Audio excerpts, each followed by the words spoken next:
তাহলে বন্ধুরা, দুধে ভাতে আয়োজিত 11ই জুলাই রক্তদান শিবিরে আপনারা সবাই আসছেন তো? আমি জানি আপনারা কিন্তু সবাই আসছেন। কিন্তু এবার একটা ইন্টারেস্টিং তথ্য আপনাদের বলে যাই। আমাদের ভারতবর্ষের বুকে পাবলিকলি ব্লাড ডোনেশন ক্যাম্প প্রথম কিন্তু আয়োজিত হয়েছিল এই পশ্চিমবঙ্গে।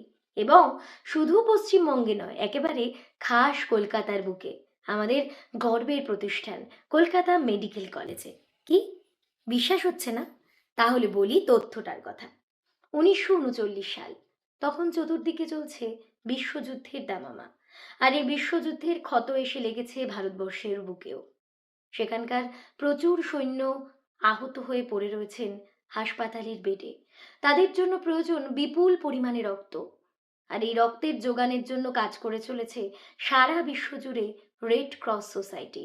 তারা উদ্যোগ নিল ভারতবর্ষের সৈন্যদের জন্য কিছু করার। তখন Indian institute of hygiene and health এর উদ্যোগে এবং সর্বোপরি এই ইনস্টিটিউশনের হেড শিব দ্রেভাল সিং এর উদ্যোগে কলকাতায় 1939 সালের মার্চ মাসে মেডিকেল কলেজে আয়োজিত হলো প্রথম সরকারি ব্লাড ব্যাংক।